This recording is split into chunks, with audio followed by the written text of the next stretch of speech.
Hello. I'm going to be reading the Holy Bible New International Version. Uh, Hopefully you stick with me. And yeah, here we go. Just gotta get past all these pages. Okay. Genesis, the beginning. In the beginning, God created the heavens and the earth. Now the earth was formless and empty. Darkness was over the surface of the deep, and the Spirit of God was hovering over the waters. And God said, "Let there be light," and there was light. God saw that the light was good, and he separated the light from the darkness. God called the light day, and the darkness he called night. And there was evening, and there was morning, the first day. And God said, "Let there be an expanse between the waters to separate the water from water."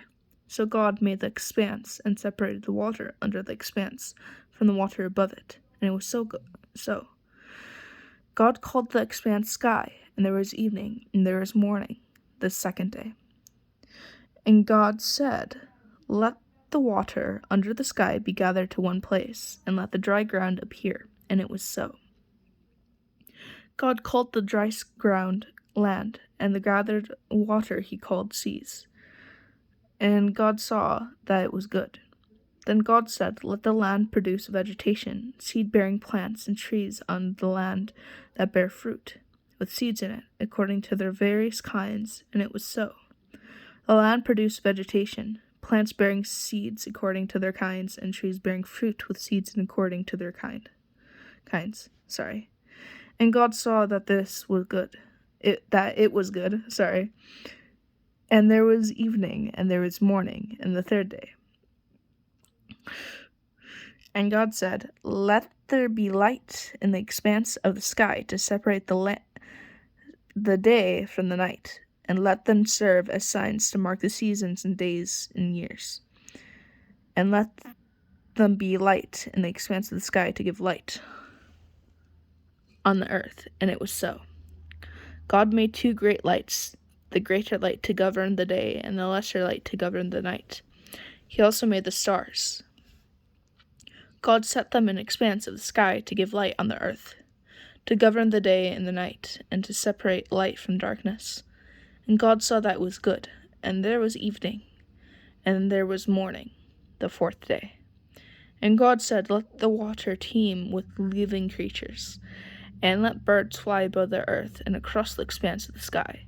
And so God created the great creatures of the sea and every living, moving thing with which the water teems, according to their kinds, and every winged bird according to its kinds. And God saw that it was good. God blessed them and said, "Be fruitful, increase in number, and fill the water in the seas, and let the birds increase on the earth." And there was evening, and there was morning, the fifth day. And God said, "Let the land produce living creatures according to their kinds, livestock, creatures that move along the ground, and wild animals, each according to its kinds." And it was so. God made the wild animals according to their kinds, the livestock according to their kinds, and all the creatures that move along the ground according to their kinds. And God saw that it was good. Then God said, "Let us make man in our image, in our likeness, and let them rule over the fish of the sea and the birds of the air, over the livestock, over all the earth, and over all the creatures that move along the ground." So God created in his own image, in the image of God he created him. Male and female he created them.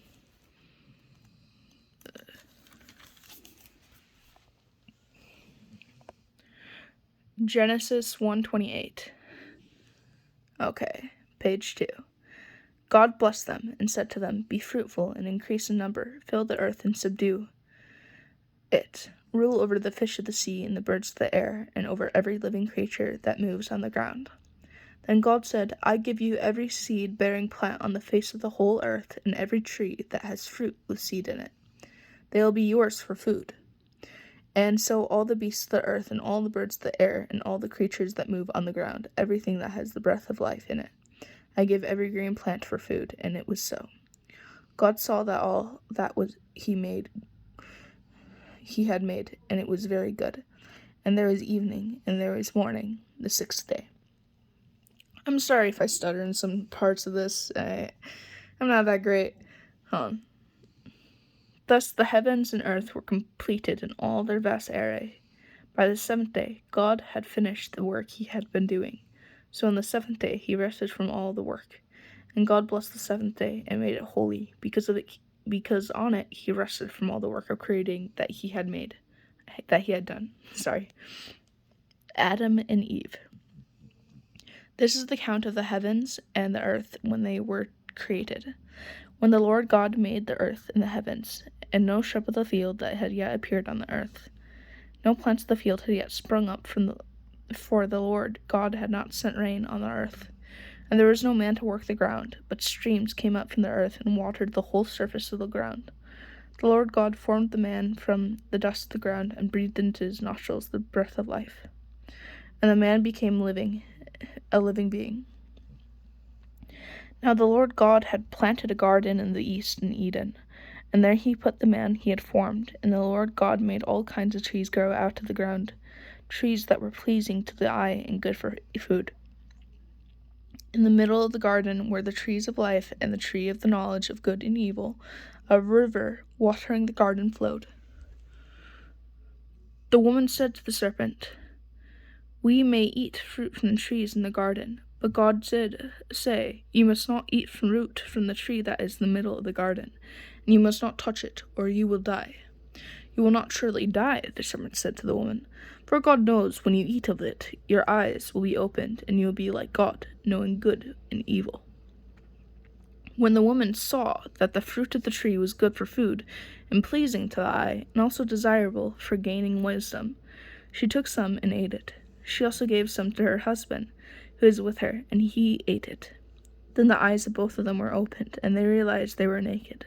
So they sewed fig leaves together and made covering for themselves. Then the man and his wife heard the sound of the Lord God as he was walking in the garden in the cool of the day, and they hid from the Lord God among the trees in the garden. But the Lord God called to the man, "Where are you?" He answered, "I heard you in the garden, and I was afraid, because I was naked, so I hid." And he said, "Who told you that you were naked? Have you eaten from the tree that I commanded you not to eat from?" The man said, "The woman you put here with me, she gave me some fruit from the tree, and I ate it." Then the Lord God said to the woman, "What is this you have done?" The woman said, "The serpent deceived me, and I ate it." So the Lord God said to the serpent, "Because you have done this, cursed are you above all the livestock and all the wild animals. You will crawl on your belly, and you will eat dust all the days of your life. And I will put how do you say that word? Enmity. I'm gonna think that's how you say it.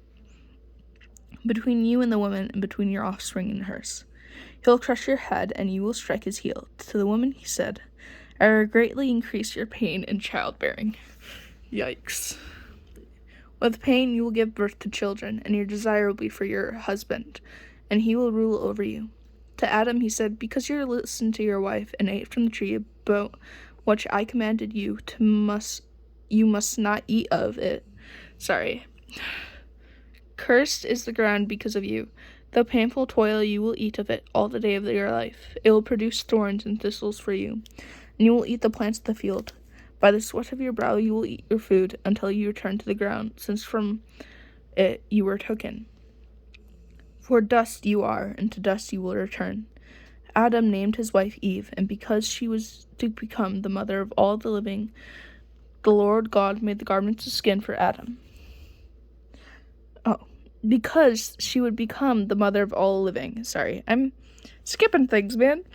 The Lord God made the garments of skin for Adam and his wife and clothed them. And the Lord God said, "The man has now become like one of us. Knowing good and evil, he must not be allowed to reach out his hand and take also from the tree of life and eat, and live forever." So the Lord God banished him from the Garden of Eden to watch the ground from which he had been taken.